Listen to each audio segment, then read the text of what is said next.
자, 오늘의 빅매치입니다. 총선이 정말 얼마 안 남았고요. 내일부터는 앞자리가 2로 바뀝니다. D-30. 오늘은 입틀 막대 이독재라는 빅매치 준비되어 있습니다. 이재명 대표와 원희룡 후보, 이재명 의원과 원희룡 전 장관의 대결 개항을 해서 뜨거운데 각종 여론조사 결과도 오늘 나와 있는데 오차 범위 내에 접전을 벌이고 있는 것으로 나타났습니다. 입틀막과 이독재, 이재명 대 원희룡. 오늘의 빅매치 시작하겠습니다. 이재명 대표의 발언이 논란입니다. 개항을 해서 한 젊은 남성에게 식사를 하고 있는 한 젊은 남성에게 농담을 건넨 건데 설마 이찍 아니지? 라며 웃은 대목이 유튜브로 생중계됐습니다. 이찍은 극성 야당 지지자들이 지난 대선에서 2번 윤석열 대통령을 찍은 사람을 조롱할 때 쓰는 말이라고 합니다. 저도 처음 들었는데요. 들어보시죠.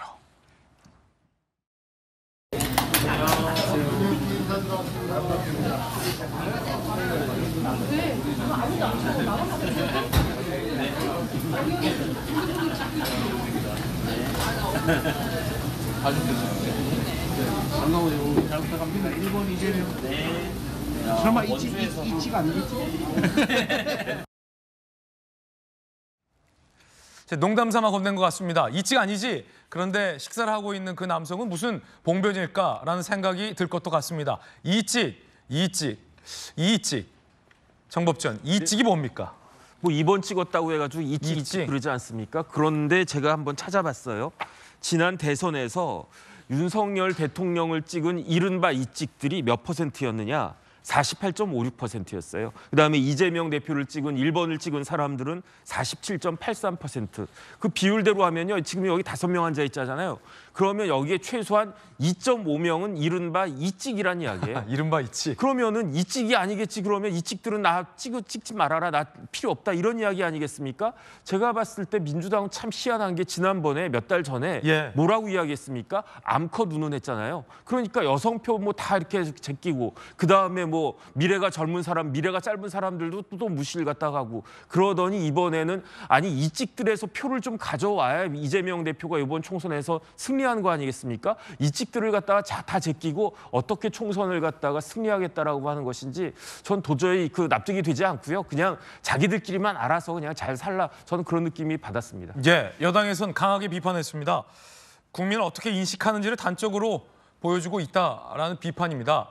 물론 이재명 대표는 농담 삼아 건넨 말일 겁니다. 이찍, 여러분은 어떻게 들으셨습니까? 여당의 비판 들어보시죠. 이재명 대표가 자신을 지지하지 않는 국민을 어떻게 인식하는지 단적으로 보여줍니다. 내 편이 아니라고 정치적 견해가 다르다고 갈라치기하고 비하한다면 통합과 미래로 나아가야 할 정치가 어디로 가게 되겠습니까? 원희룡 후보는 SNS에 이런 글을 올렸습니다. 이재명 대표의 이찍 발언이 알려지자 원희룡 후보의 반응입니다. 일찍도 이찍도 모두 개항 국민입니다. 라는 글을 올렸습니다. 이찍. 박승희 차관님. 예.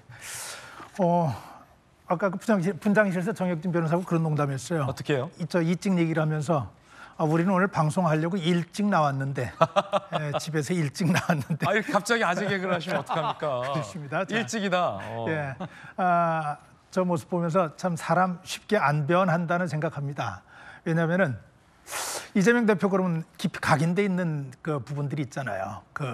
정말 입에 담기도 좀 민망한 형수를 향한 정말로 뭐 폭언이라고 하기도 그렇죠. 정말로 지저분한 얘기. 본인 거기에 얼마나 괴로움을 당했습니까, 본인이. 또 여배우에게 총각 행세를 하면서 일어났던 문제와 관련돼 가지고 거기서 또 말 때문에 겪었던 숱한 어려움들. 아마 이재명 대표 본인이 경험을 했잖아요. 그런데 그 경험을 하고도 저런 습관이 나타나는 것을 보면은 사람 쉽게 안 변한다는 생각하는데 이 대표는 그 여배우 관련된 의혹을 전면 부인하고 있다는 입장입니다. 예, 부인하고 있지만은 당사자가 주장하고 객관적으로 인정될 만한 부분들이 너무 많은 것이죠. 그런데 저는 이 얘기하고 싶어요. 이 말이라고 하는 것은 평소에 생각이 그대로 드러나거든요. 특히 일상생활에서 나타난 말은 정제되지 않고 나오는 말은 평소에 마음속에 있는 것들, 내 몸속에 묻어있는 것들이 그냥 흘러나오는 것이기 때문에 그 사람의 수준과 그 사람의 격을 얘기하는데 사람이 잘 변하지 않는다는 생각을 하면서 이 생각합니다. 이재명 대표는 사실은 누가 뭐라고 하더라도 대한민국에서 가장 큰 영향력을 가지고 있는 사람 중에 하나입니다. 그리고 그가 하는 말은 대한민국 국민 대부분, 특히 어린이들, 청소년들도 사실은 많이 보거든요. 영향력이 있다는 얘기예요. 어느 정도 영향력이 있는지 이번 선거가 단적으로 보여주잖아요. 이재명 대표가 지금 단적으로 보여주는 영향력의 상징이 뭐냐면은 역대 어느 선거에서도 없었던 범법자들이 지금 전면에 등장하고 있다는 사실입니다. 이게 뭔 얘기일까요? 국회의원에 출마하려면, 공직에 출마하려면은 여러 가지 서류를 떼내는데 그중에 하나 범죄 경력 증명서라는 게 있어요. 이 사람이 선량한 시민으로 그동안 살아왔는지 아닌지를 보는 것이고 그것을 기준으로 판단받겠다는 것이거든요. 네. 그런데 이재명 대표 아시다시피 지금 뭐 이미 전과도 여러 건 있고 여러 개의 또 사법 리스크에 지금 직면해 있고 3월 달에만 해도 재판이 5건이 있더라고요. 이런 분이 야당의 대표로 선거를 이끌고 있고 이제까지 범죄 혐의를 가진 입장에서 국회를 방탄으로 활용하는 이 모습을 보는 것이 이제까지는 상상도 못했던 많은 범죄의 혐의를 받고 있는 피고인들 또 현재 재판을 받고 있는 사람들까지 저런 방법도 있을 수 있겠구나. 범죄를 내가 저질렀다고 하는 것이 공직에 진출하는데 국회에 진출하는데 아무런 장애가 안 된다는 것을 이재명 대표가 보여주고 있구나. 그 이재명 대표가 하고 있다면 나도 못할 게 없지 않은가. 이런 생각들을 은연중에 심어주고 있다고 생각을 합니다. 이게 21세기 초반에 대한민국 정치사의 가장 큰 비극이 될 것이라고 저는 믿고 있고 법이 뭡니까? 국회의원을 아주 한마디로 쉽게 얘기하면 아주 간단하게 얘기하면 법을 만드는 사람이 국회의원이거든요. 법을 만든다는 얘기는 그 법이 지켜져야 한다고 믿는 사람인데 그렇게 법을 만드는 사람들이 법을 무시하는 풍조로 가고 있고 또 그런 영향력을 가진 사람이 저런 못된 행태, 불합리한 행태를 보이고 있는 것이 어떤 영향을 미칠까요? 앞서 출근길 한동훈 비대위원장의 발언 중에 이재명 대표를 겨누어 여배우와 관련된 의혹이란 발언도 보도해 드렸습니다. 이에 관련하여 이재명 대표는 법적으로도 실존하지 않은 의혹이고 전혀 그 해당 여배우와는 의혹이 사실이 아니다라고 강하게 부인하고 있다라는 말씀도 말해드리겠습니다. 이재명 대표가 이 이직 발언 논란에 결국 사과했습니다. 지역구에서 사용했던 이직 표현에 죄송한 마음이 앞섭니다. 저의 발언은 대단히 부적절했습니다. 정중히 사과드립니다. 라고 이 대표가 사과했습니다. 논란 초기에 김영주 의원님 이번 찍었냐라고 물어본 게 무슨 잘못이냐라는 지지자들 중심의 강한 반박도 있었는데 이 대표가 이렇게 사과를 함으로써 이직 얘기할 수 있지라는 말은 좀 무색해진 것 같은데 이 대표가 굉장히 부적절했다라고 스스로 인정했군요. 네, 그나마도 일찍 그 사과를 한 거죠. 일찍 이런 말 좀 앵커 마음 놀랍니다. 일찍 이런 말, 네. 얼리. 네. 근데 사실은 이제 민주당의 강성 지지자들은 그런 부분에 대한 그러니까 우리 사회의 정치가 지향해야 될 통합적 가치를 한 번도 존중한 적이 없어요. 강성 지지자들은.